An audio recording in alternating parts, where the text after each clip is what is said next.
Hello. Chapter 5 is mostly concerned with these things called polynomials, which we'll just kind of build up a definition for. I suspect you've probably seen one before. So first we need to define a monomial. As you can imagine, a polynomial is something with multiple ones of these things. Monomial is just one. So it's the product of a constant and a variable, and the variable has to be raised to a whole number power. So it can be raised to the power of 10 or 1,000 or even 0, just nothing that's not a whole number. So here's some examples. Right, anything of the form ax to the k, where once again I specified that k has to be one of these whole numbers. So there's some. 3x squared is a monomial. Negative 1/2 x to the 12th is a monomial. Just 5 is a monomial, because if x were raised to the power of 0, then this would be 5x to the 0, which would just be 5 because x to the 0 is just 1. So even just the constant itself is just a monomial, and so is just x. Just x is a monomial because in this case a would be 1. So the x you could think of as 1x to the 1, which makes it a monomial. So here's a couple things that aren't. If you have x to a fractional power, like 1/2, that's not a whole number, so it's not. It looks like 1, but it's not. And also if you have x raised to a negative power, it's not. Now, we haven't really even seen negative powers yet, but we will in the next couple sections. Just know that they exist, and 5x to the negative 2 doesn't count as a monomial because negative 2 is not a whole number.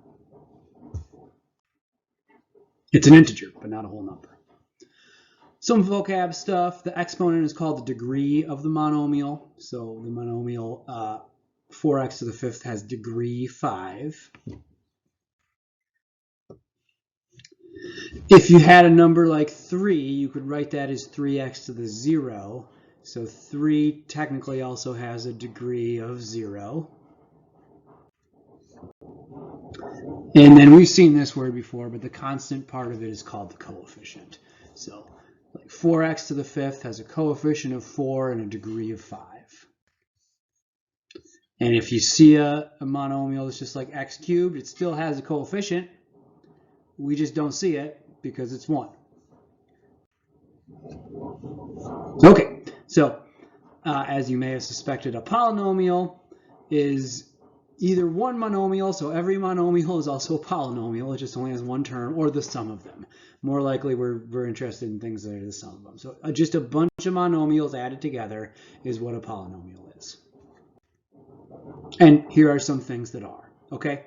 So this is the type of thing you see a lot of in math. This is one of the more important, well, they're called functions, but we'll get to that. X squared minus 2x plus 1 is a polynomial. 5x to the 100th minus 2 is a polynomial. So one thing to note, it can skip a bunch of powers. It can just have one big power of x and then just like a 2 on the end, whatever. There's no real rules for what kinds of monomials we can mix together. Even negative 5 is technically a polynomial because it's a monomial. It's just of degree 0. So it technically is a polynomial of degree 0. Right, so that's important. We call the highest power in a polynomial the degree of the polynomial. So this thing would have degree 100. That'll matter later. Just some specific kinds. If something has 2 terms, like x squared minus 3x, it's called a binomial. So 2 terms, a 2-term polynomial is called a binomial. Can you guess what a polynomial with 3 terms is called? There you go. It's called a trinomial. So something like x to the 5th minus 2x cubed plus 1. Again, that's not a special one. It's just one I'm making up as an example. So we don't really use words like this for ones with 4 or 5 or 10 terms or whatever. It's just that binomials and trinomials are very common. We see them a lot.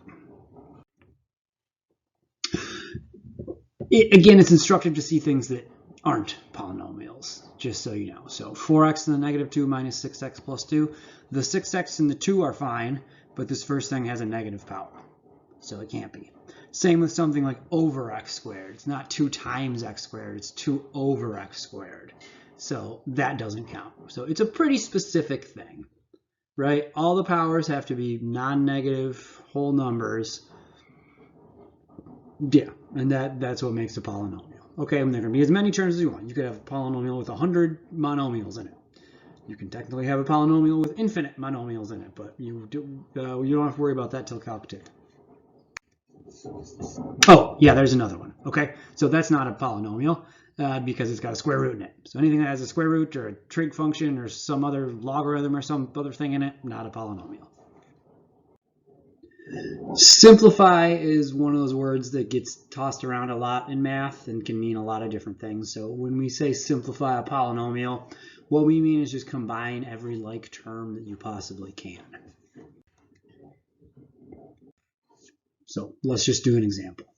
So this is really the sum of two polynomials, but as maybe you're kind of thinking about, the sum of two polynomials is also a polynomial. So when I give you an expression like this, and this is an expression, not an equation, we're not solving anything, there's no equal sign, and I say simplify it, I mean just combine like terms. And to combine two terms of a polynomial, they have to have the same power. So, you can probably do this without showing this step, but just to show you, I rearranged it. So I got rid of the parentheses because they don't really do anything because it's a plus sign. So I just put the x cubed with the 4x cubed, and I put the 8x squared with the 7x squared, and I put the 5 with the minus 3. And then this 5x doesn't have any other like terms. Okay, so now you'll see that we can combine these two. So like negative 4x cubed plus x cubed is negative 3x cubed. This is a negative x squared, and this is minus 3 plus 5, which is 2. And that's as good as it gets. So resist the urge to simplify where you've already gone as far as you can. Okay, that's as far as you can go. You can't combine the something with an x cubed and something with x squared because those are not like terms. So that's as good as you're going to get this one. Let's do another one that's got some more stuff. So we have t squared, so we're using t as a variable. We never said we had to use x. T is probably the second most common independent variable for time.